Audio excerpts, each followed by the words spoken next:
Coaching centre Kotananduru మీ పిల్లల బంగారు భవిష్యత్తుకు భరోసా ఇచ్చే ఏకైక సంస్థ మన ఏవిఎం కోచింగ్ సెంటర్ కోటనందూరు. అతి త్వరలో న్యూ బ్యాచ్లు TET plus DSC, EAMCET, POLYCET, APRJC, Sainik, Navodaya. AVM coaching centre Kotananduru. సందర్భంగా ఇతని చక్కని కార్యక్రమాన్ని ఏర్పాటు చేసినటువంటి సోదర ప్రెస్ క్లబ్ వాళ్ళకి, అదేవిధంగా ఇక్కడ విచ్చేసినటువంటి మహిళా మనులకు అందరికీ కూడా శుభాకాంక్షలండి. ప్రతి సంవత్సరం కూడా మనకి మహిళా దినోత్సవాన్ని వివిధ రకాలుగా జరుపుకుంటా ఉన్నాము. మనం సాధారణంగా మేము ఏదైనా కార్యక్రమాన్ని జరుపుకుంటే ప్రెస్ వాళ్ళని ఆహ్వానిస్తాము. ఈరోజు ప్రెస్ వాళ్ళు మమ్మల్ని అందరినీ ఆహ్వానించి ఇంత బాగా కార్యక్రమాన్ని ఏర్పాటు చేయడం, మా మహిళల పట్ల వాళ్ళ గౌరవాన్ని చూపించడం అనేది నాకు చాలా గర్వకారణంగా ఉంది. అందుకు వాళ్ళందరికీ అభినందనలు తెలియజేస్తూ ఉన్నాము. మనకి మహిళా సాధికారికత అంటే మహిళలు తమ కాళ్ళపైన తాము నిలబడాలనేటటువంటి ఉద్దేశంతో, అంటే ప్రతి మహిళ విజయం వెనుక కూడా తప్పనిసరిగా పురుషులు ఉంటారు. అందులో వాళ్ళు మంచి వాళ్ళే, వీళ్ళు మంచి వాళ్ళే. కాకపోతే సొసైటీలో ఈ మధ్య అనేక మార్పులు వచ్చాయి. దానివల్ల మనం అనేక విషయాలు, వెనుకొండ విషయాలు వింటూ ఉన్నాము. దీనంతటికీ కారణం ఏంటంటే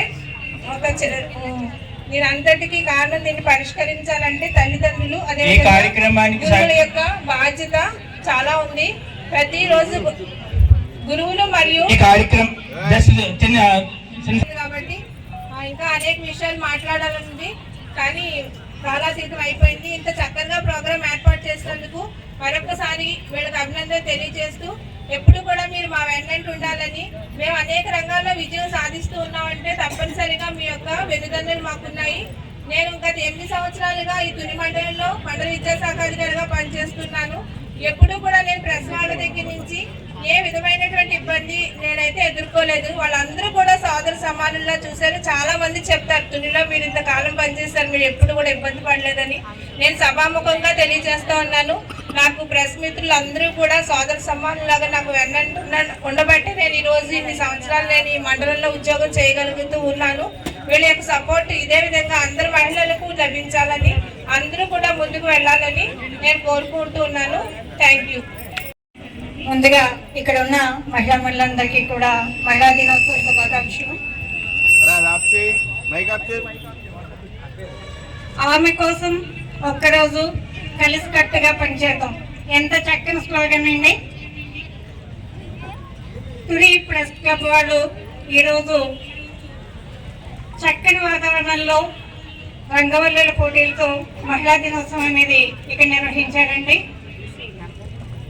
నిజంగా ఇందాక మన ఎంఈఓ మేడం గారు చెప్పినట్టు ప్రెస్ వాళ్ళ సమక్షంలో ఎప్పుడు ఇలా జరుపుకోవడం అనేది మేము ఎక్కడ వినలేదండి.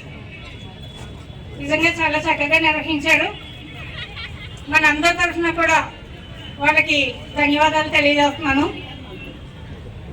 సమాజంలో ఏదన్నా మంచి గుర్తింపు రావాలన్నా, ఏ విషయంలో అన్నా మీడియాకు సంబంధించి చాలా ముఖ్యమైన రోల్ అనేది ఉంటుందండి.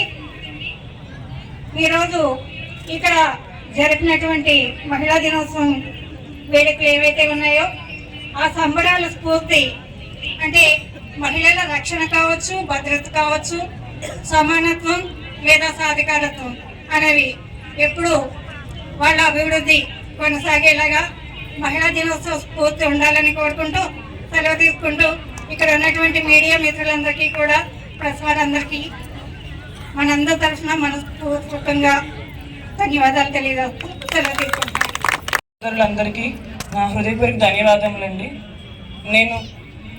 నా పేరు డాక్టర్ పుష్పరమావాణి అండి. మీరు శ్రీదేవి అని ఏదో అంటున్నారు.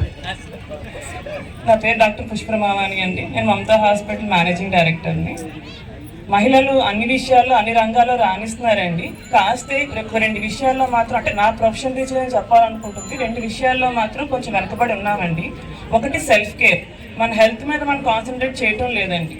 ఇంట్లో పనుల వల్ల, లేకపోతే ఉద్యోగ రీత్యో, లేదా పిల్లల కోసమో మన హెల్త్ మీద మనం లీస్ట్ బోర్డర్డ్ అండి. ఆ విషయంలో మాత్రం నేను కొంచెం అందరికి చెప్పాలనుకుంటున్నాను. మీ మీద మీరు సెల్ఫ్ కేర్ ఫస్ట్ తీసుకోండి. ఎందుకంటే వచ్చే వాళ్ళందరూ మహిళలు ఎక్కువ మంది ఎనిమిక్గా ఉంటున్నారు. ఎనీమియా అంటే రక్తహీనత అనమాట. అది కొంచెం మన మీద మనం శ్రద్ధ తీసుకోవాలండి. ఇంకొకటి ఏంటి అంటే ఆర్థికంగా స్వాతంత్రంగా ఉండాలండి. అంటే ఉద్యోగాలు చేస్తాం, కానీ డబ్బులు హస్బెండ్కి ఇస్తాము, హస్బెండ్ మళ్ళీ దగ్గర 500,000 మనం తీసుకుంటాం.